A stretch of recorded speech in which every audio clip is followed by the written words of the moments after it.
우리 말씀 보는 시간 우리 함께 가지도록 하겠습니다. 우리 함께 일어나서 우리 창세기 39장 2절로 3절 말씀, 그 다음에 같은 장 20절로 23절 말씀을 우리 같이 한번 읽도록 하겠습니다. 우리 창세기 39장 2절로 3절 말씀, 그리고 20절로 23절까지 말씀입니다. 창세기 39장. 오늘은 요셉에 대한 이야기를 여러분과 같이 나누고자 합니다. 창세기 39장 2절로 3절 말씀 다 찾았으면 우리 같이 한 목소리로 읽도록 하겠습니다. 시작. 요셉이 이집트로 끌려 내려가매 파라오의 직무 수행자로 호위 대장인 이집트 사람 보디발이 그를 거기로 끌고 내려간 이스마엘 족속의 손에서 그를 산이라. 주께서 요셉과 함께 계셨으므로 그가 메사에 형통한 사람이 되어 그의 주인인 이집트 사람의 집에 있었는데, 주께서 그와 함께 계시는 것과 또 주께서 그가 행한 모든 일을 그의 손 안에서 형통하게 하시는 것을 그의 주인이 보았더라.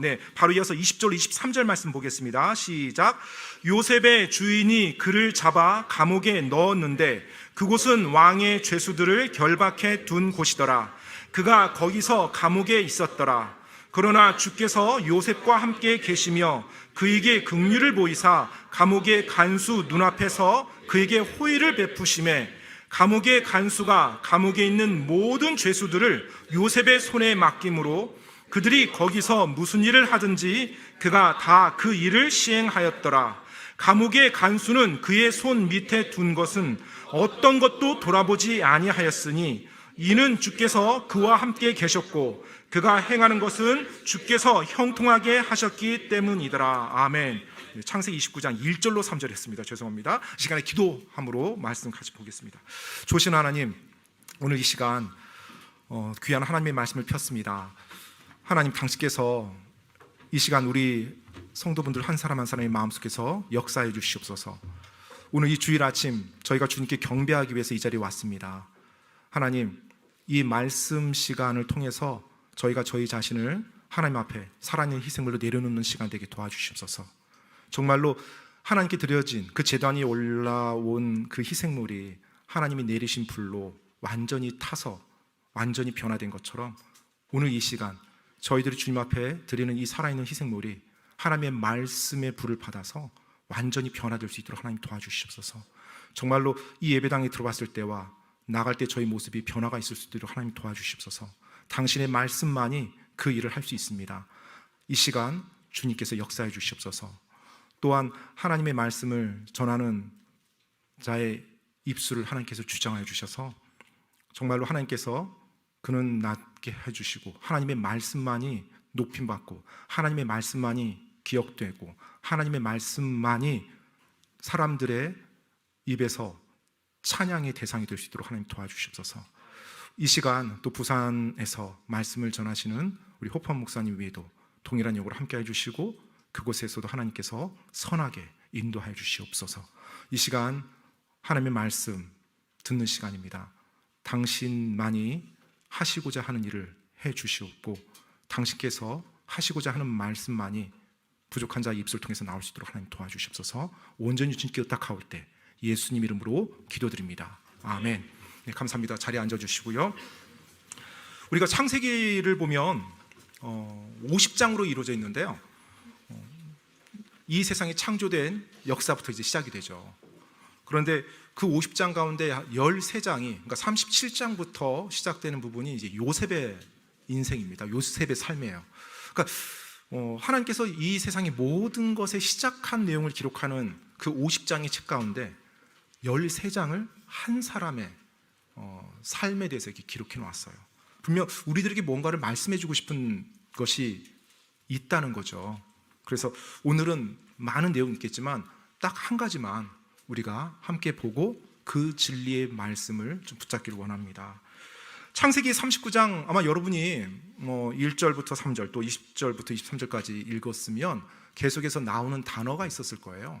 제가 어떤 단어를 지금 말하고 싶어 하는지 아시겠나요? 혹시? 어떤 단어예요? 형통함이라는 단어입니다. 형통함.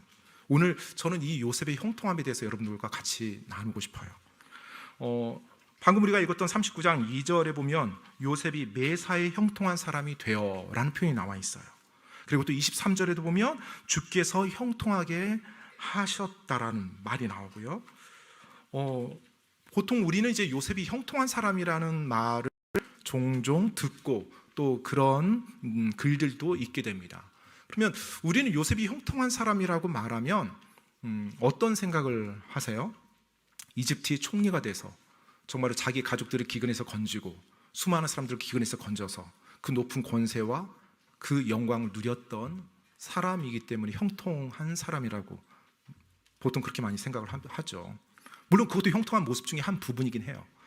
하지만 오늘 말씀에서 보면 지금 39장에서 요셉이 형통하다라는 말을 하셨어요. 사실은 이 형통하다라는 단어가 좀 들어갈 것 같으면 우리 인간적인 관점에서 보면 창세기 41장에서 들으면 딱 맞을 것 같아요. 우리가 볼 때는 창세기 41장 41절로 43절에 보면 제가 한번 읽어드릴게요. 또 파라오가 요셉에게 이르되 자 내가 너를 세워 이집트 온 땅을 다스리게 하였노라 하며 자기 손에서 반지를 빼어 요셉의 손에 끼워주고 그에게 고운 아마 옷을 입히며 금사슬을 그의 목에 걸어주고 자기가 소유한 둘째 병거에 그를 타게 하며 그들이 그 앞에서 소리 지르기를 무릎을 꿇고 절하라 하더라. 그가 요셉을 이집트 온 땅을 다스릴 치리자로 삼았더라. 그리고 나서 요셉이 형통하였더라. 이 말에 나오면 정말로 맞을, 뭔가 딱 마음에 와닿잖아요. 근데 이 다음에는 뭐 형통이란 말 없어요. 형통은 39장에서 이미 하나님께서 3번이나 다 써버렸어요. 사실 성경 전체에서도 이 형통이라는 단어가 많이 나오지는 않습니다. 그런데 한 장에서 그 단어를 한 사람에 대해서 3번이나 다 썼어요. 그리고 나서 그 다음에 나올 법한 내용은 또 안 나와요. 여러분, 그렇다면 우리가 생각하는, 또 세상에서 생각하고 있는 형통이라는 개념과 하나님께서 생각하시는 형통이라는 개념에 약간의 좀 차이가 있다는 걸 알 수가 있죠. 사실 우리가 지금 이 39장에 나온 요셉의 삶을 보면은요, 요셉은 13년이라는 그 기나긴 세월 동안 고통을 당합니다. 성경에 17세 때 이제 형들로부터 이제 죽을 고비를 당하고 버림을 당하고 노예로 팔려가서 종살이를 시작해요. 그리고 그 종살이 하던 가운데 나중에 또 주인의 아내에게 또 모함을 당해서 억울한 누명을 쓰고 죄수로 감옥에까지 갇힙니다. 그와 같은 세월을 뭐 1, 2년이 아니라 13년이라는 세월을 보내요. 자신의 꽃 같은 청춘을 다 그렇게 사용하게 됩니다. 그런데 하나님은 그 가운데 요셉을 형통한 자라고 말을 해주고 있어요. 하나님께서 그에게 형통하다라는 거. 자, 여러분, 이 형통이라는 단어를 보게 되면 이제 우리 영어 킹제임스 성경에서는 prosperous라는 단어로 사용됩니다. 사실 이 prosperous의 단어의 어원을 보게 되면 무언가를 추구하며 앞으로 나가다, 앞으로 진척시키다, 이런 의미가 있어요. 그러니까 물론 뭐 그 의미가 말이 맞습니다. 어떤 일이 진척되는 거예요. 진척되고 잘 되는 겁니다. 잘 되게 만들어가는 거, 그게 이제 프라스퍼예요. 그러니까 성공이란 단어로 번역된 부분도 있어요. 우리 한글 성경에 보면 형통이란 단어 대신에 성공이란 거, 이제 그런 표현으로 사용되는 데도 있어요. 그래서 우리가 이제 이 단어의 의미를 살려서 한번 해석해 보자라면, 세상에서 형통한다라고 말할 때는 세상의 방식으로 일이 잘 진척되는 거예요. 내 생각대로 일들이 잘 진행될 때 형통이라는 단어를 쓸 수 있어요. 내 뜻대로 일들이 진행될 때 형통이라는 단어를 쓸 수 있습니다. 그래서 보통의 사람들이 원하는 게 뭐예요? 이 땅 살면서 많은 돈을 벌고, 뭐 높은 자리에 올라가고, 뭐 건강을 유지하고. 그럼 형통이라는 단어를 써요. 맞아요. 그 상황에서 형통이라는 단어를 쓰는 게 뭐 틀린 건 아닙니다. 그런데 이제 하나님께서 형통이라는 단어를 쓰실 때 보면 역시 마찬가지로 어떤 의미로 쓰실까요? 형통? 하나님께서 하나님의 생각대로 일이 진행될 때, 또 하나님의 뜻이 그 안에서 이루어질 때 형통이라는 단어를 쓰세요. 따라서 그 형통이라는 의미가 됐을 때 내 생각대로 될 수도 있고 안 될 수도 있어요. 또 내 뜻대로 될 수도 있고 안 될 수도 있어요. 중요한 건 뭐예요? 하나님의 생각과 하나님의 뜻대로 내 삶에서 펼쳐져 나갈 때, 그렇게 진척돼 나갈 때 하나님은 형통하더라라고 말씀하신다는 거예요. 그래서 오늘 이 말씀에서 보면 요셉이 하나님께서 형통했다고 불러줬어요. 근데 그 앞에 형통이라는 단어와 항상 같이 오는 한 문구가 있습니다. 그 문구가 뭐냐면, 주께서 요셉과 함께 계셨으므로, 이 단어예요. Lord was with him이라고 그렇게 돼 있어요. 주께서 그와 함께 계셨으므로. 자, 주님께서 그와 함께 계실 때 그가 이제 형통하대요. 그럼 여러분, 주님께서 함께 계신다는 이 의미가 어떤 의미예요? 주님께서 함께 계신다. 내가 구원받았으면 주님이 함께 계시는 거 아니에요? 당연하죠. 주님께서 함께 계시죠. 그러면 주님께서 함께 계시는데 여기서 지금 왜 주님께서 요셉의 경우에만 함께 계시고, 그러면 다른 형제들에게는 함께 있지 않았어요? 자, 성경에서 이 주께서 그와 함께 계시다라는 이 표현을 보면요, 이제 이 용례들을 한번 쭉 찾아보면 이것이 단지 어떤 우리의 신분적인, 우리의 지위적인 함께 있음을 말하고 있는 것이 아니라 하나님과의 친밀한 관계를 말할 때 이 표현을 쓰는 걸 알 수가 있어요. 여러분, 이 단어를 위해서, 이 문구를 위해서 몇 구절만 우리 한번 찾아볼게요. 성경에서 어떻게 이 문구를 사용하는지. 열왕기하 18장 7절 말씀 한번 보도록 하겠습니다. 열왕기하 18장 7절 말씀이에요. 거기 보면 주께서 함께 계셨다, 이 이제 문구를 제가 몇 개를 찾아볼 거예요. 한 두세 구절 정도, 두세 군데를 찾아볼 텐데, 자, 이 문구가 사용될 때 그 사람이 어떤 상태에 있는지 한번 보면 되겠죠. 자, 열왕기하 18장 7절 말씀 보겠습니다. 제가 읽어드릴게요. 주께서 그와 함께 계셨으므로 그가 어디로 가든지 성공하였는데, 여기 성공이 바로 prosperous, 형통이에요. 그러니까 이제 한국어 번역을 이제 여기선 성공이라는 단어로 번역을 했어요. 그러니까 형통했다는 겁니다. 그가 아시리아 왕을 배반하고 그를 섬기지 아니하였으며. 자, 여기서 보니까 히스기야 왕에 대한 내용이에요. 지금 히스기야 왕이 지금 이 이스라엘을 다스리고 있고 있는데 주님께서 그와 함께 계셨대요. 그런데 방금 7절에 주님께서 히스기야 왕과 함께 있다라는 그 구절 앞에 두 구절을 보면 히스기야 왕이 지금 어떻게 행동했는지가 나와요. 자, 5절로 6절 말씀 한번 볼게요. 열왕기하 18장 5절로 6절. 그가 주 이스라엘의 하나님을 신뢰하였으므로 그 이후에 유다의 모든 왕들 가운데 그와 같은 자가 없었고 그 이전에도 없었더라. 그가 주를 굳게 붙들고 그분을 따르는 데서 떠나지 아니하였으며 주께서 모세에게 명령하신 그분의 명령들을 지켰더라. 자, 히스기야 왕이 어떻게 했다고요? 지금 주님을 신뢰했대요. 그리고 주님을 굳게 붙들었대요. 그분을 따르는 데서 떠나지 아니했대요. 그리고 모세에게 하나님이 말씀한 그 모든 명령을 철저하게 다 지켰대요. 그랬더니 7절에서 뭐라고 말해요? 주께서 그와 함께 계시네. 하나님과의 친밀한 관계예요. 하나님께서 우리와 항상 함께 계시지만 하나님이 우리를 강제로 그분 옆에 있도록 하지는 않습니다. 하나님이 그분과의 친밀한 관계를 강제로 만들어 가진 않아요. 왜요? 우리에게 자유의지가 있고 우리의 선택이 주어져 있기 때문에 그래요. 그래서 하나님이 나중에 심판하시는 거예요. 만약 하나님 무조건 쟤는 내 마음에 드니까 나랑 친밀하게, 쟤는 내 마음에 안 드니까 무조건 어떤 일을 하더라도 나랑 친밀하지 않아, 그럼 하나님이 심판하실 일이 없겠죠. 하지만 하나님 우리 크리스찬들도 그리스도의 심판석에서 다 심판하신다고 하셨어요. 왜요? 내 선택이, 내 의지가 좌우되어 있기 때문에 그래요. 자, 또 여러분 역대기하 한 번만 볼게요. 역대기하 15장 2절 말씀이요. 역대기하 15장 2절 말씀. 자, 거기 보면 좀 더 이제 구체적으로 표현해 줍니다. 역대기하 15장 2절 말씀 제가 읽어드리겠습니다. 그가 아사를 맞으러 나가서 그에게 이르되, 이제 아사 왕에 대한 이야기예요. 아사와 온 유다와 베냐민아, 너희는 내 말을 들으라. 주목하세요. 너희가 주와 함께하면 그분께서 너희와 함께 하시느니라. 너희가 그분을 구하면 그분을 만나리라. 그러나 만일 너희가 버리면 그분께서도 너희를 버리시리라. 자, 여기서 지금 주께서 함께 하신다는 이 단어가 나오는데, 이 표현이 나오는데 그 앞에 더 구체적으로 설명해 주고 있어요. 어떤 부분이 나와요? 너희가 주와 함께하면, 너희가 주와 함께하면 주께서 나와 함께하는 거예요. 즉 관계를 지금 말하고 있습니다. 관계를 말하고 있어요. 친밀한 관계예요. 물론 하나님께서 항상 내 곁에 계시죠. 하지만 내가 그분과 친밀한 관계를 맺어가지 않는다면 하나님께서 나를 강제로 만들지는 않으세요. 왜? 내 자유의지로 내가 그분과 선택하는 의지를, 내 의지로 내가 그분을 사랑하는 것이라서 그래요. 자, 역대기하 15장 폈는데 두 장만 앞으로 가보겠습니다. 두 장만 또 넘겨서 17장 볼게요. 17장 3절로 4절. 여기에 지금 주와 함께, 주께서 함께 하신다는 표현이 계속 나오는데 17장 3절로 4절 말씀입니다. 제가 읽어드리겠습니다.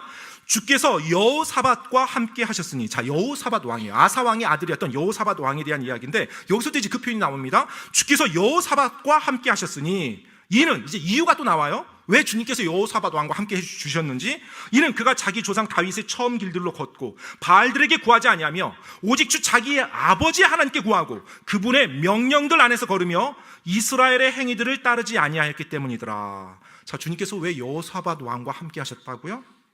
그가 다윗 왕의 처음 길들로 걷고 바알을 숭배하지 않았대요. 그리고 하나님 아버지께 구하고 그분의 명령들 안에서 걸었대요. 그래서 하나님께서 여호사밧 왕과 함께 계셨대요. 바로 하나님이 이렇게 우리와 함께 계실 때 우리가 하나님의 눈앞에서 형통한 자가 돼요. 자, 그러면 하나님께서 함께 계셨다는 거, 이제 이 의미가 정리가 되시나요? 주님을 내가 전적으로 신뢰하는 거예요.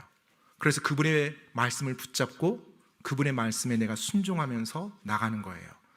내 앞에 펼쳐지는 환경들, 내 앞에 일어나는 상황들이 이해가 되지 않아요. 그리고 하나님의 선하심과 거슬리는 일처럼 보여요. 하나님이 계신다면 이런 일이 일어날까라는 의구심이 드는 환경들이 펼쳐져 나가고 있어요. 하지만 그 안에서 어떻게 한다고요? 내가 믿는 그 하나님을 끝까지 붙잡고 그분의 말씀에 따라서 내가 이 상황에 반응하는 거예요. 이 세상의 방식, 내 생각대로 반응하는 것이 아니라 이 상황에서 하나님의 말씀대로 반응하는 거예요. 그래서 하나님을 기쁘게 하고 그분 앞에 죄를 짓지 않는 선택을 하는 거예요. 그게 내가 그분을 붙잡고 나가는 거예요. 그렇게 할 때 하나님께서는 나에 대해서 주께서 그와 함께 계시니라는 표현을 사용해줘요. 그럴 때 내가 어떠한 위치에 있는 거예요? 형통한 자의 그 길 위에 서 있는 것 같습니다. 따라서 여러분, 하나님께서 우리에게 형통하다고 말하셨을 때는요, 우리가 고난 가운데 있든지 또 어려움 가운데 있든지 엄청나게 부당한 일을 당했든지 억울한 일을 당했든지 상관없이 내가 형통한 사람으로 살아갈 수 있다는 겁니다. 어떻게 해요? 바로 그 상황 속에서도 전능하신 하나님을 내가 알아요. 나를 건져주신, 나를 죄에서 구해주신 그 하나님을 내가 알아요. 그분이 내 아버지세요. 그리고 그분이 나를 위해서 죽기까지 사랑하신 분이에요. 그래서 내가 그분을 붙잡는 거예요. 그분께서 모든 걸 보고 계시는 거예요. 그분께서 모든 걸 주관하고 계신다는 걸 내가 알아요. 그래서 그분의 상황, 그분의 말씀을 내가 붙잡고 그 상황에서 그분의 말씀대로 내가 한 걸음 한 걸음 내디뎌 나가는 거예요. 그때 하나님께서 나를 형통한 자라고 말해주고요, 실제로 내 발걸음을 하나님께서 인도하시는 거거든요. 따라서 여러분, 하나님께서 왜 그런 상황에서 나를 형통하다고 말해요? 하나님의 뜻대로 행하니까, 하나님의 계획대로 되니까 맞아요. 그런데 사실은 엄밀한 차원에서 보면 그게 나에게 형통한 일이 되기 때문에 그래요. 나에게 형통한 일이 돼요. 그 일이. 왜요? 바로 내 삶이 이 땅에서 끝나는 삶이 아니라서 그래요. 내 삶이 영원한 삶이라서 그래요. 이 땅에 있는 70년, 80년, 그게 내 인생의 전부가 아니라는 거예요. 내 존재 전부가 그게 아니라는 거예요. 나는 영원히 살 존재거든요. 그런데 내가 그 주님을 붙잡고 나갈 때 내 영원한 삶에 있어서 내가 준비를 너무나 잘하고 있는 거예요. 그래서 주님이 형통하다고 말씀하는 거예요.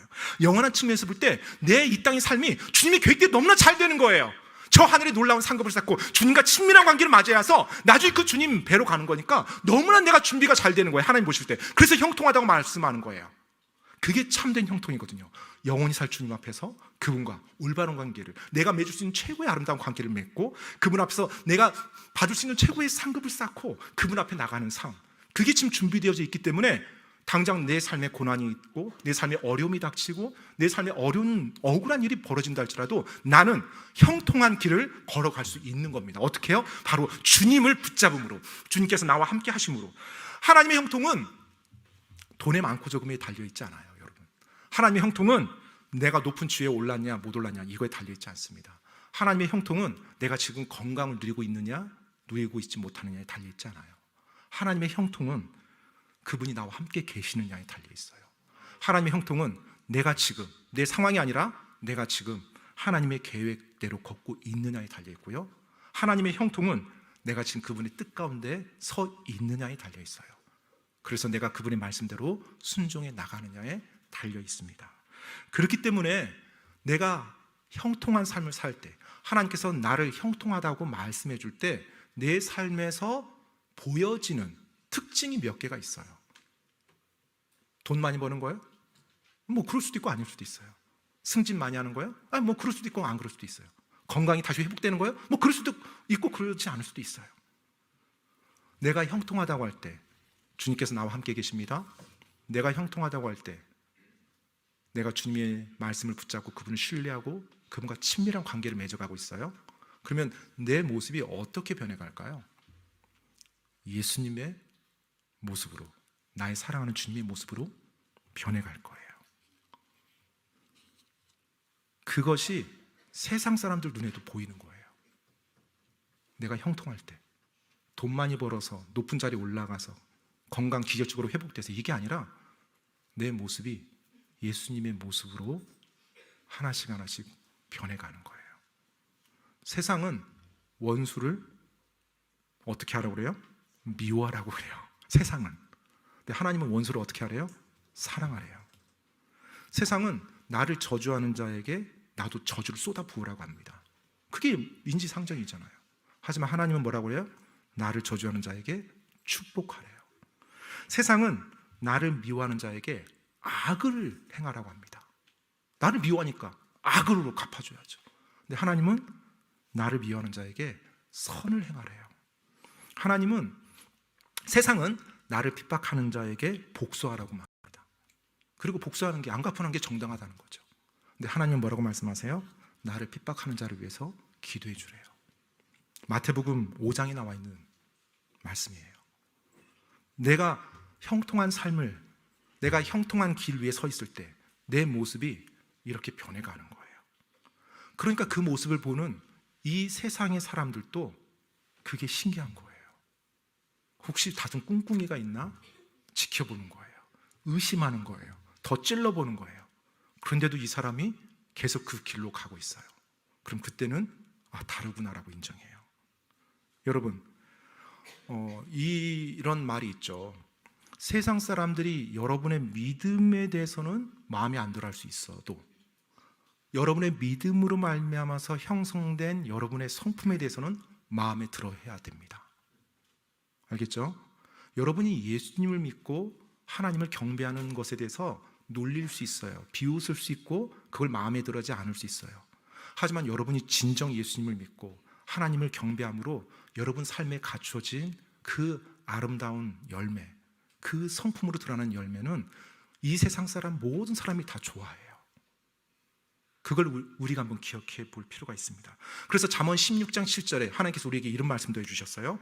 사람의 길들이 주를 기쁘게 하면 그분께서 그의 원수들도, 친구들이 아니에요, 그의 원수들도 그와 화평이 지내게 하시느니라. 원수랑 같이 지내야 되는데 얼마나 까칠해요. 그렇죠? 여러분 옆에 사무실, 옆에 동료가 원수라고 한번 생각해 볼게요. 그날 회사 가는 게 별로 달갑지 않을 거예요. 회사 옮기고 싶고, 그렇죠? 그런데 내가 정말로 예수님을 닮아가요. 내가 주님을 붙잡음으로 내가 하나님 보실 때 형통한 사람이에요. 그러면 일단 내가 그 원수와 같이 있어야 되는 그 기간 동안에도 나로 말미암아서 화평이 이루어지는 거예요. 하나님 그걸 기대하고 있다는 거예요. 따라서 형통한 삶을 살 때 내 안에 아름다운 예수님의 성품이 맺혀지게 됩니다. 그리고 그 예수님의 성품이 성경에서, 신약성경에서 뭐라고 말하고 있어요? 성령의 열매죠. 그리고 사랑과 기쁨과 화평과 오래 참음과 부드러움과 선함과 믿음과 온유와 절제가 내 삶에서 보여지는 거예요. 요셉에게 그러면 그 모습이 보였을까요? 안 보였을까요? 저는 100% 확신합니다. 보였다고요. 그러니까 하나님이 그를 형통한 자라고 불러준 거예요. 자, 그러면 요셉의 주인이었던, 요셉을 종으로 부렸던 그 보디발의 입장에서 한번 볼게요. 보디발은 파라오의 호위 대장이었어요. 오늘날로 따지면 어떻게 표현해요? 국방장관이라고 표현해야 될까요? 아니면 경호실장이라고 말해야 될까요? 여하튼 엄청난 권세가였죠. 그의 집에 종들이 많았을까요? 적었을까요? 굉장히 많았을 겁니다. 네, 엄청난 권세가였으니까. 그럼 그 종들이 어떤 식으로 일을 했을 것 같아요? 당시의 노예들이 어떤 식으로 일을 했을 것 같아요? 아마 분명히 그들이 모르긴 몰라도 평생 노예로 살아야 되는 그들의 신세 한탄하며, 또 어쩔 수 없이 일해야 되고 어쩔 수 없이 시키는 대로 해야 되고 자유도 없고, 그런 삶에 대해서 주인이 시키는 거 해야 되니까 마지못해 하거나 눈치 보거나 뭐 이런 식으로 하는 노예들을, 이런 식으로 행동하는 종들을 보디발은 수없이 많이 봤을 거예요. 그래서 때때로 그들을 감독도 하고 지켜봐야 되고, 잘못하면 또 혼내고 벌 주고 무섭게 하고. 그런데 어느 날 이 요셉이라는 10대 후반의 종이 자기 집안에 와서 일을 합니다. 근데 이게 다른 거예요. 이제까지 봤던 그 노예들의 모습 속에 없는 게 뭐예요? 어떻게 쟤는 노예가 아닌 것처럼 저렇게 표정이 편할까? 어떻게 쟤는 자기가 지금 자기 입장도 모르고 다른 사람 돕는다고 이렇게 저렇게 도와서 이렇게 먼저 발벗고 나설까? 어떻게 쟤는 보통 노예들을 시키면은 항상 요림피고 안 하려고 하는데 하라는 것마다 다 꼬박꼬박 잘할까? 어떻게 저는 자기가 손해보는 일일 것 같은데 다른 노예들한테 양보하면서 저렇게 행동할까? 쟤 뭐지? 나중에 보니까 하나님을 경배한대요. 이스라엘, 유대인인데 히브리인인데 히브리 하나님을 경배한대요. 근데 여하튼 간에 하나님이 누군지 모르겠지만 정말로 달라요.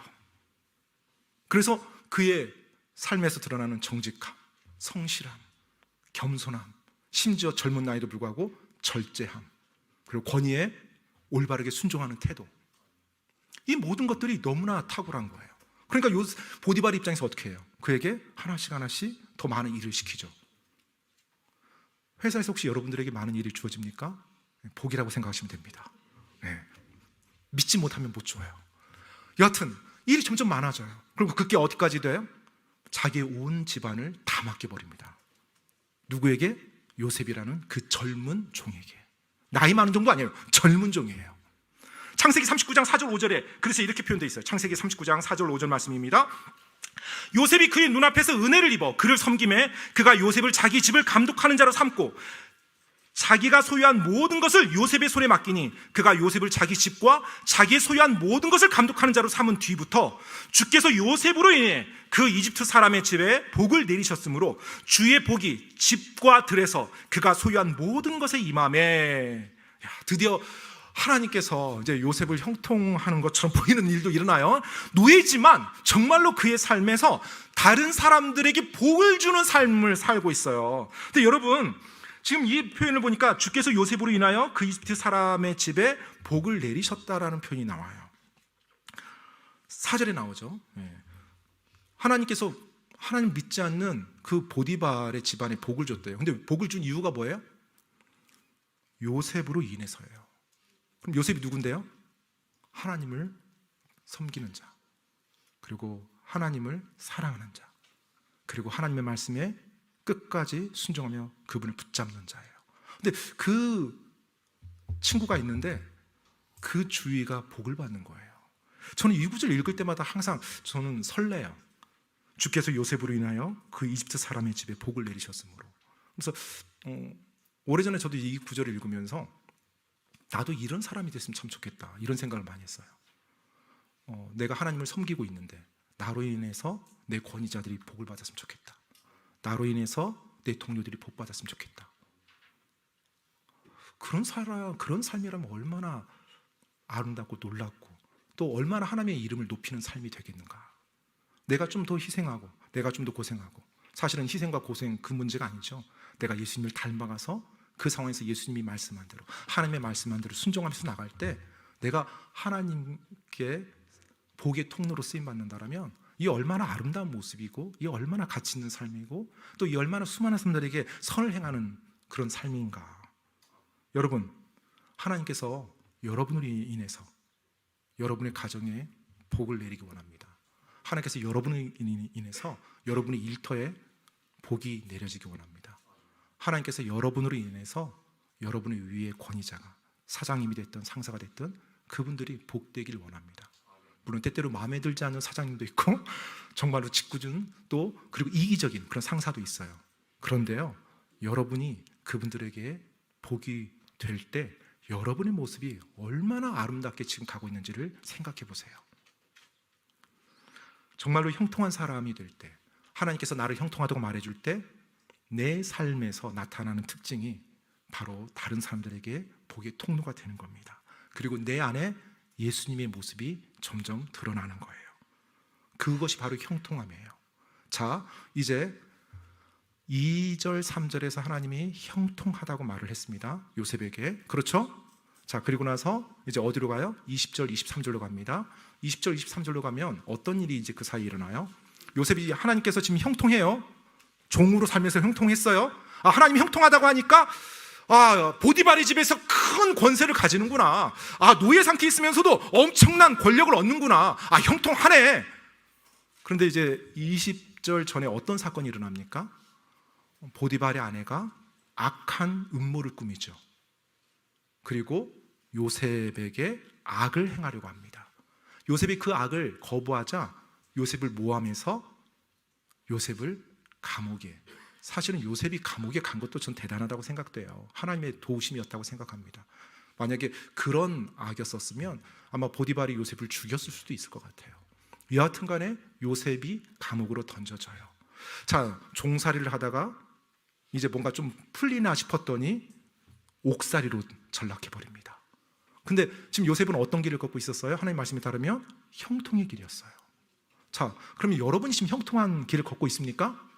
네, 아멘이라는 대답을 저는 원합니다. 그런데 여하튼 마음속으로 하세요. 형통한 삶을 지금 걷고 있습니까? 네, 걷고 있는데 내가 지금 형통한 삶을 걷고 있으니까 나에게 힘들고 억울하고 부당한 일이 일어나지 않을 거라는 생각은 하지 마세요.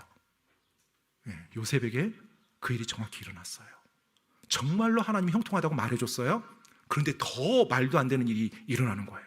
어떻게 하나님을 이렇게 붙잡고 가는데 이런 일이 내 삶에서 일어날 수 있어? 그와 같은 부당한 일이 그의 삶에서 일어났던 거예요. 여러분, 형통한 삶이라고 하는 것은 고난이 없는 삶이 아니에요. 형통한 삶이라고 하는 것은 편안한 삶이 아닙니다. 형통한 삶이라고 할 때 억울한 일이 없는 삶이 아니에요. 바로 하나님이 나와 함께하는 삶이 형통한 삶이고요, 하나님이 나를 통해서 그분의 영광과 그분의 일을 이루는 게 형통한 삶이고요.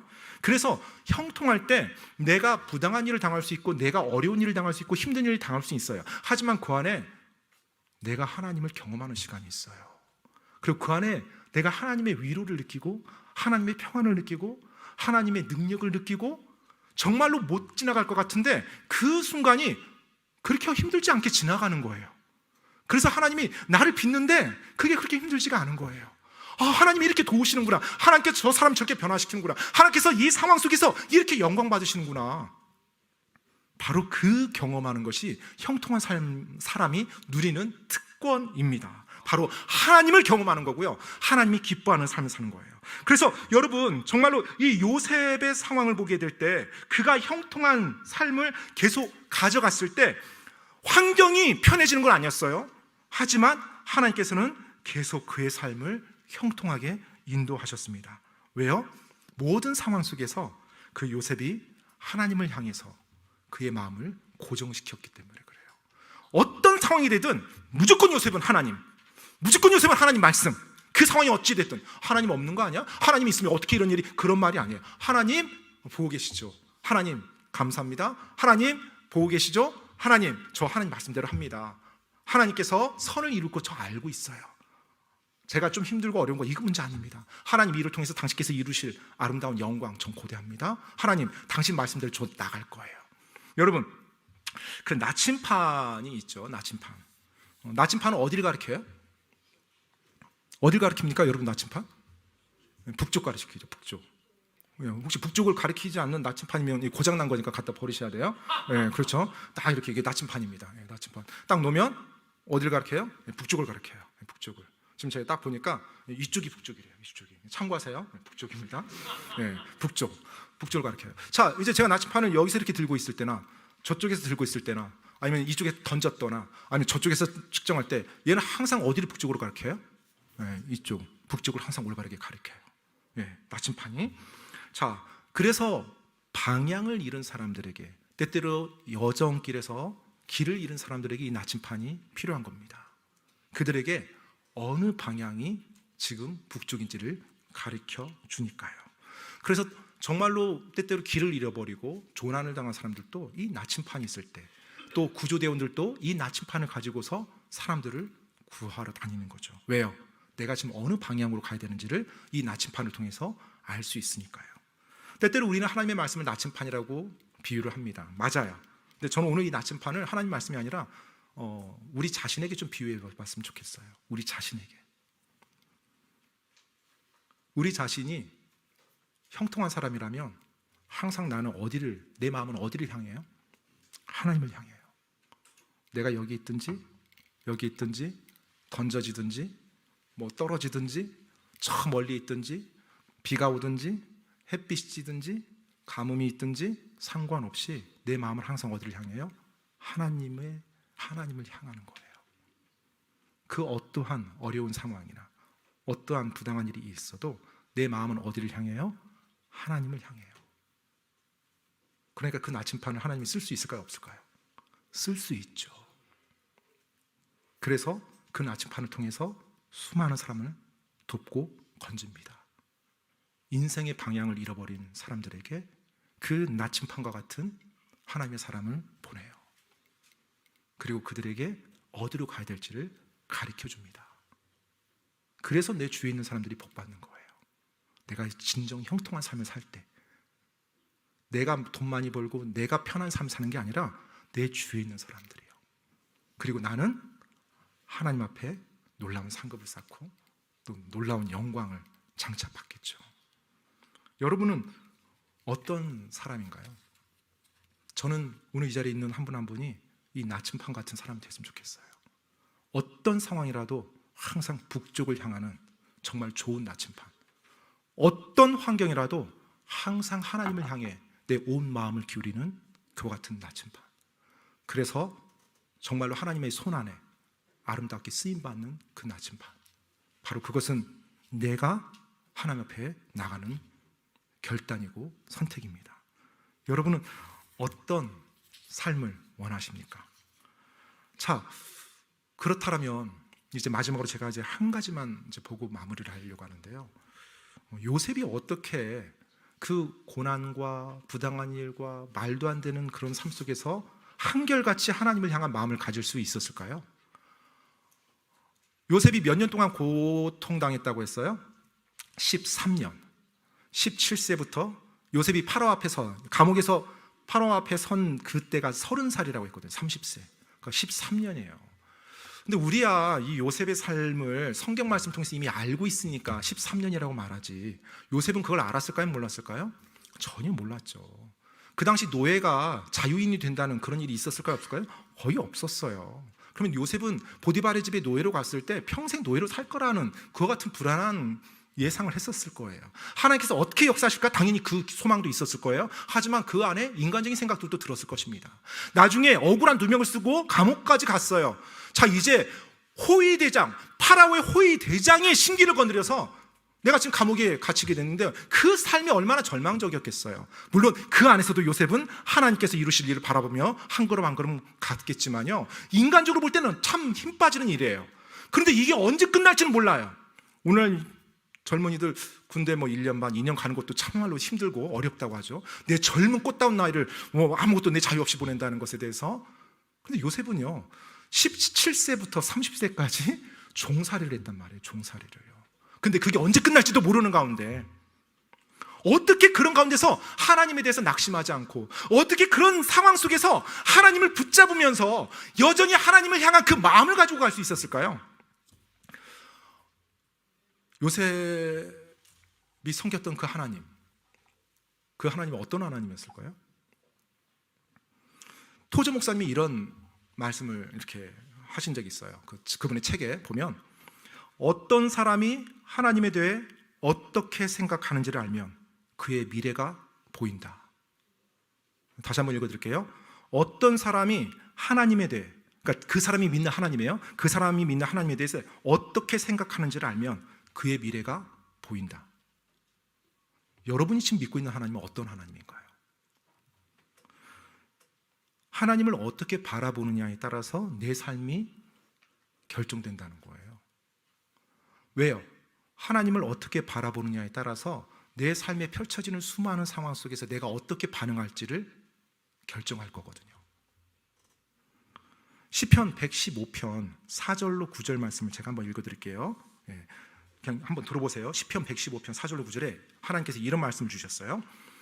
그들의 우상들은 은과 금이요 사람의 손으로 만든 것이라. 그것들은 입이 있어도 말하지 못하며 눈이 있어도 보지 못하고 귀가 있어도 듣지 못하며 코가 있어도 냄새 맡지 못하고 손이 있어도 사용하지 못하며 발이 있어도 걷지 못하고 목구멍으로 말도 하지 못하나니 8절입니다. 그것들을 만드는 자들도 그것들과 같고 그것들을 신뢰하는 모든 자도 그러하도다. 오 이스라엘아, 너는 주를 신뢰하라. 그분은 그들의 도움이시오 그들의 방패시로다. 아멘. 자, 지금 8절 말씀 뭐라고 말하고 있어요? 그것들을 만드는 자들도 그것들과 같고 그것들을 신뢰하는 모든 자도 그러하도다. 뭐라는 거예요? 우상을 만든 자도 또 우상과 같대요. 우상을 믿는 자도 우상처럼 된대요. 그럼 이제 말을 돌려볼게요. 여러분이 믿는 하나님은 어떤 하나님이에요? 여러분의 삶도 그 하나님의 모습처럼 될 겁니다. 혹시 여러분이 믿는 하나님이 불안한가요? 뭔가 좀 내 모든 걸 맡기기엔 좀 걱정되는 그런 존재인가요? 만약 그렇다면 나도 불안하고 걱정된 존재로 살아갈 수밖에 없어요. 왜요? 내가 지금 하나님이라고 인정하는 존재가 그런 존재인데 그 존재를 붙잡고 있는 내 삶은 어떻게 되겠어요? 더 형편없겠죠. 내가 붙잡고 있는 하나님이 전능하지가 않건데 뭔가 부족한데 이 세상 상황을 잘 모르는 것 같은데 그분의 말씀에 보면 말도 안 되는 말을 하는 것 같은데 뭔가 지금 이 현대사회에 어울리지 않는 것 같은데 근데 하나님이라고 하니까 믿어줄게. 근데 모든 상황에서 당신 말대로 하긴 어려워. 왜? 지금 세상이 많이 바뀌었거든. 혹시 여러분 마음속 깊은 곳에 여러분이 섬기는 하나님이 그런 하나님이라면 여러분의 삶은 그렇게 될 수밖에 없어요. 방금 하나님께서 우상을 만드는 자들 우상과 같고 우상을 신뢰하는 자는 우상과 같이 그러하도다라고 말씀하셨습니다. 요셉은 전지전능한 하나님을 섬겼어요. 그 하나님을 믿었어요. 모든 것을 합력해서 선을 이루시는 그 하나님을 붙들었어요. 요셉이 믿는 하나님은 모든 것을 주관하시는 하나님이었어요. 요셉이 믿는 하나님은 모든 것을 판단하시고 궁극적으로 그분의 선과 정의를 반드시 이루시는 하나님이었어요. 그래서 요셉은 자기 눈앞에 말도 안 되는 상황이 펼쳐진다 할지라도 자기가 하나님을 말씀을 믿고 걸어가는데 마치 낭떠러지로 떨어지는 것 같은 그런 경험을 한다 할지라도 하나님께서 다 보고 계시고 하나님께서 궁극적으로 다 이루실 거고 하나님께서 그분의 성과 그분의 의를 이루실 거란 걸 알고 확신했기 때문에 한 걸음 한 걸음 그러면 이 상황에서 내가 하나님 말씀대로 하는 걸 어떻게 하는 거지? 지금 말도 안 되는 일이 말도 안 되는 누명을 내가 썼어요. 그럼 이 상황에서 내가 하나님께 순종하는 건 어떤 거지? 저 나를 누명 쓰는 사람을 욕하고 저주하고 나도 공격해서 너 죽고 나 잡고 덤비는 걸까? 아니야. 하나님 그럼 내가 죄 짓는 거지. 이 상황에서 하나님 기도해 줘야겠다. 그리고 하나님 의지해야겠다. 그리고 나는 지금 이해 안 되지만 하나님이 이 사건을 통해서 그분께서 이루시고자 하는 아름다운 일이 있겠지. 하나님 저 도와주세요. 저 마음이 아픕니다. 저 힘듭니다. 저 상처가 돼요. 너무 살기가 어려워요. 근데 하나님 저 도와주세요. 저 하나님 붙잡고 갈 겁니다. 하나님 분명히 살아계시고 제가 믿는 하나님은 전능하신 하나님이고 하나님의 말씀에 보여주신 하나님의 모습 그 모습 저는 붙잡고 나갈 거예요. 하나님 저 도와주세요. 그 믿음이 하나님을 향한 그 믿음이 하나님을 기쁘게 하죠. 믿음이 없이는 하나님을 기쁘게 하지 못한다고 히브리서 11장 6절에 나와 있잖아요. 그래서 요셉이 그 마지막 창세기 50장에 보면은요 50장 19절로 20절에 보면 요셉이 하나님에 대해서 어떻게 생각했는지를 가늠할 수 있는 요셉의 말이 나와요. 그래서 제가 지금 여러분께 말씀드린 겁니다. 창세기 50장 19절로 20절 말씀 한번 볼게요. 창세기 50장 19절로 20절 이제 마지막 장입니다. 제가 읽어드리겠습니다. 요셉이 그들에게 이르되 두려워하지 마소서 내가 하나님을 대신하리까? 다만 당신들에 대해 말하자면 당신들은 나를 대적하여 악을 생각하였으나 하나님께서는 그 일을 선이 되도록 의도하시고 이날 드러난 것과 같이 그 일을 이루사 많은 사람을 살려두셨나니. 자, 지금 이 상황이 어떤 상황이에요? 이제 요셉의 아버지 야곱이 죽고요. 이제 요셉의 모든 형제 자매들이 요셉이 이집트 총리가 된 이후에 이집트로 들어왔어요. 그래서 그들이 기근을 멸하고 이제 그 이집트 땅에서 그들도 형통합니다. 이제 소위 말해서 세상적인 형통도 누려요. 왜냐하면 요셉으로 말미암아서요. 근데 이제 아버지가 돌아가시니까 형제들이 두려운 거죠. 형들이 두려운 거예요. 자신들이 한때 죽이려고 했고 자신들이 구덩이에 던져서 노예로 팔아버린 그 동생이 이제 안갚음하지는 않을까. 이제 드디어 복수의 때를 기다리면서 자신들에게 저주하며 자신들을 멸하려고 하지는 않을까. 이 두려움이 생긴 거예요. 그래서 이제 요셉에게 나간 겁니다. 벌벌 떨면서. 근데 그 형들을 향해서 요셉이 했던 말이 방금 이 말이에요. 뭐라고요? 내가 하나님을 대신하리까? 내가 하나님을 대신하리까? 요셉은 어떤 걸 믿었어요? 하나님께서 모든 것을 주관하시고 그분께서 그분의 정의를 집행하신 분이라는 거예요. 그러면 나에게는 어떤 책임만이 있어요? 내가 내 판단대로 생각하고 내 마음에 안 들면 내가 다 정의 집행하는 거예요? 아니죠. 나는 하나님의 말씀에 순종해서 죄를 짓지 않고 하나님을 기쁘게 하는 선택을 해나가는 것이 내 책임이에요. 죄를 짓지 않는 거예요. 하나님의 그 자리를 내가 강탈하지 않는 겁니다. 그렇게 왜요? 하나님께서 그분의 정의를 집행하실 거니까. 그래서 요셉이 이 표현을 한 거예요. 내가 하나님을 대신하리까? 그런데 이제 20절 말씀 보면 다만 당신들에 대해 말하자면 당신들은 나를 대적하여 악을 생각하였으나. 요셉이 바보가 아니었습니다. 때때로 크리스찬들이 선을 행하면 바보처럼 행동하는 줄 아는데 바보가 아니에요. 냉철하고 지혜로워야 됩니다. 사기꾼한테 막 계속 당하고 이거 아니에요. 냉철하고 지혜로운 사람이에요. 요셉이 형들한테 뭐라고 말해요? 당신들 악을 행한 거 맞습니다. 정확히 말해줘요. 형들 그 악 행한 거 아니야. 괜찮아 이거 아니에요. 형들 정말로 악한 일 했습니다. 그 다음에 이제 인간적으로 보면 그래서 내가 지금 이렇게 좀 해야 되겠습니다. 이게 아니라 악한 거 행했습니다. 그런데 저는 하나님 대신하지 않아요. 하나님께서 이 일을 통해서 이루실 일이 있다는 거 잘 알았거든요. 그래서 제가 붙잡고 온 거예요. 아버지 돌아가셨어도 제가 형들한테 뭐라고 하지 않을 거예요. 그분께서 일을 통해서 아름답게 이루어주셨잖아요. 하나님께서 선이 되도록 의도하셨잖아요. 바로 요셉이 믿었던 하나님은 하나님의 말씀에 나온 하나님이에요. 여러분이 믿는 하나님은 어떤 하나님인가요? 그 하나님이 여러분의 믿고 있는 그 하나님에 따라서 여러분의 모습도 그렇게 되어갑니다. 요셉은 초인이 아니었어요. 전설적인 인물이 아니었습니다. 우리와 같이 똑같은 사람이었어요. 그런데 그는 형통한 사람이 되었어요. 따라서 여러분과 저도 형통한 사람이 될 수 있어요. 물론 모든 사람이 요셉처럼 총리가 되진 못해요. 그렇죠?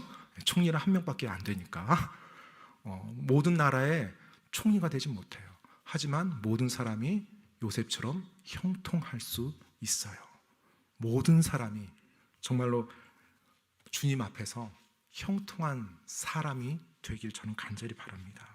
혹시 여러분 이제 마무리를 할 텐데 형통함에 대해서 여러분 지금까지 어떻게 생각해 오셨는지 한번 정리 한번 해볼게요. 오늘 제가 형통함, 하나님이 형통함이라고 말하는 것에 대해서 봤고요. 형통한 사람에게서 나타나는 모습을 보았습니다. 그리고 그 형통함이 내가 하나님에 대해서 어떻게 믿느냐에 영향을 받는다는 거예요. 그리고 모든 사람, 누구나 다 하나님께서 형통하게 말해줄 수 있는 그런 선택을 할 수 있다는 거예요. 여러분, 형통함, 혹시 내 삶은 지금 어려움이 있으니까, 내 삶에 고난이 있으니까, 직장에서 계속 승진해서 탈락되니까, 그리고 재정적으로 힘드니까 나는 지금 형통한 삶이 아니야 라고 생각하시는 분이 혹시 계십니까? 그렇다면 오늘 이 창세기 요셉의 말씀이 여러분들에게 다시 한번 형통함의 그 개념을 새롭게 해주길 바랍니다. 삶에 어려움이 있어도, 내 건강이 안 좋아도, 재정적으로 힘들더라도 여전히 하나님 앞에서 내가 형통하게 걸을 수 있거든요. 혹시 내가 형통하지 못한 이유가 내 삶에 지금 닥친 수많은 어려움과 고난과 억울한 부당한 일 때문이 아니라 내가 믿고 있는 하나님이 성경의 하나님이 아니라서 형통하지 못하다라는 생각해 보신 적 있으세요?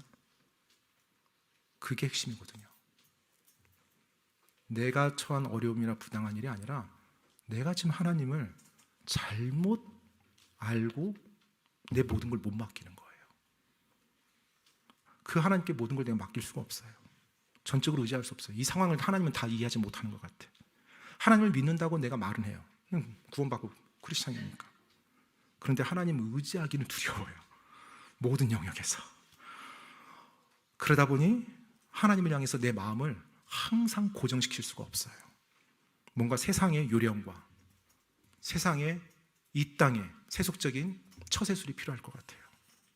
그렇다면 한 가지 확실한 거, 내가 지금 형통한 길에 서 있지는 않다는 거예요. 왜요? 내가 그와 같이 하나님을 대하는데 어떻게 내가 하나님의 말씀을 순종하겠어요? 내가 그와 같이 하나님을 바라보는데 어떻게 그 하나님이 나와 함께 친밀하게 계실 수 있겠어요?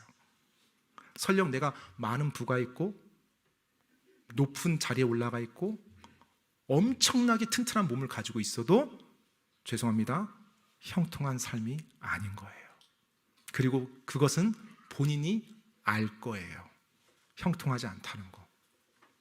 마음이 항상 불안하고 짜증나고 관계 문제에서 스트레스 받고 하나님이 없는 것 같고 내 생각대로 내 계획대로 계속 뭔가를 달마다 고군분투하면서 살아가야 될 것 같고, 하지만 위안은 삼죠.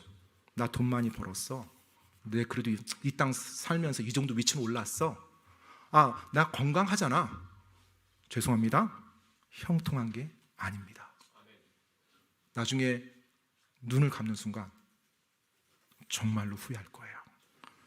내 안에 하나님을 향한 마음이 고정되어 있지 않다라면, 그분을 향한 신뢰와 의지함이 없다라면 나는 어떤 화려한 모습을 갖춘다 할지라도 형통한 삶이 아니에요. 오늘 이 시간 여러분이 믿고 있고 있는 그 하나님이 성경의 하나님이기를 간절히 바랍니다. 그래서 정말로 여러분의 삶이, 이곳에 있는 한 분 한 분의 삶이 하나님이 보실 때 진짜로 형통하다라고 말하며 기뻐하는 그 삶이 되길 바랍니다. 그리고 그 모습은 이곳에 있는 모두가 다 취할 수 있는 모습이에요. 우리 학생들까지 모두가 다 취할 수 있는 모습이에요. 저는 오늘 이 예배당에 있는 한 분 한 분이 주님 앞에서 정말로 복받은 형통한 삶을 살길 원합니다. 때때로 고난과 시련과 어려움과 부당한 일, 말도 안 되는 억울한 일을 당한다 할지라도 하나님이 보실 때는 형통하다라고 칭찬해 주는, 그리고 하나님이 자랑스러워하는 그런 삶이 되길 바랍니다. 마지막으로 기도할 텐데요, 하나님이 여러분 모습 볼 때 어떤 마음일 건지 한번 생각해 보는 것도 많은 명철을 주는 질문 같아요. 하나님이 나를 볼 때 여러분이 고난과 부당하고 억울한 일 당했는데 하나님 계속 붙잡아, 아버지 붙잡으면서 아버지 말대로 계속 가요. 그 자녀를 보는 아버지의 마음은 어떨 것 같아요? 내 말에 순종하고자 계속 지금 고난 당하는데도 꾸역꾸역 가고 있어요. 너무나 사랑스럽겠죠. 가서 빨리 뭐 해주고 싶죠. 근데 또 이 자녀가 그걸 통해서 아름답게 성장하고 정말로 놀라운 일을 경험해야 돼. 그걸 좀 참아주는 거예요, 아버지가. 얼마나 그 자녀가 사랑스럽겠어요. 부당한 일을 얻어 터지고 있는데 아빠 말 믿는다고 하면서 아빠 의지하면서 계속 아빠 말대로 해야 돼 하면서 그 참는 그 자녀가 얼마나 아버지 입장에서 마음 아프고 사랑스럽겠어요. 물론 그 아들이 나중에 높은 자리에 올라가서 아버지께 영광 돌리는 삶도 멋있어요. 하지만 정말 말도 안 되는 상황 속에서 그 아버지 말씀 붙잡으면서 가는 그 아들, 그 딸 얼마나 사랑스럽겠어요. 요셉이 이집트 총리가 돼서 하나님의 말씀대로 그 이스라엘 백성들을 구했을 때, 자기들이 형제를 구하고 나중에 그게 이스라엘 백성이 되잖아요. 그 모습을 봤을 때 정말로 하나님께서 자랑스러울 것 같아요. 그런데 요셉이 그 젊었을 때 노예 사열이, 그리고 옥살이를 하면서 하나님의 말씀 붙잡는 그 모습을 봤을 때는 자랑스럽기보다는, 물론 자랑스러울 수 있는데 사랑스러웠을 것 같아요. 정말로 사랑스러웠을 것 같아요. 빨리 가서 그 아이 껴안아주고 싶을 것 같아요. 하나님께서 여러분을 바라볼 때 그런 모습이길 바랍니다. 기도하겠습니다. 좋으신 하나님, 오늘 당신의 말씀으로 인해서 감사드립니다. 오늘 말씀을 통해서 형통함이 무엇인지 우리가 함께 돌아봤습니다. 하나님, 이 시간 당신 앞에 바라옵기는 이곳에 있는 한 분 한 분이 정말로 형통한 사람이 되길 바랍니다. 하나님 도와주시옵소서. 하나님, 내가 믿는 하나님, 내가 지금 믿고 있는 그 하나님이 성경의 하나님인 것을 고백합니다. 그리고 그 하나님께 내 모든 것을 맡겨도 걱정이 없는 그 하나님인 것을 이 시간 고백합니다. 하나님, 그 하나님을 붙잡으며 내 삶에 일어나는 수많은 상황 속에서 그 하나님의 말씀대로 가는 내 자신이 될 수 있게 도와주십소서. 그래서 하나님께서 보실 때 정말로 형통한 사람이라는 그 말을 들을 수 있도록요. 하나님, 정말로 이곳에 있는 분들 삶에 지금 어떤 상황이 있는지 저는 알지 못합니다. 하지만 하나님은 알고 계십니다. 오늘 이 말씀을 통해서 혹시 삶의 기로에서 뭔가 결정을 하고 결단을 내려야 되는 그와 같은 가운데 계신 우리 귀한 성도님들이 계시다라면 정말로 형통의 길을 내디딜 수 있도록 하나님 도와주시옵소서.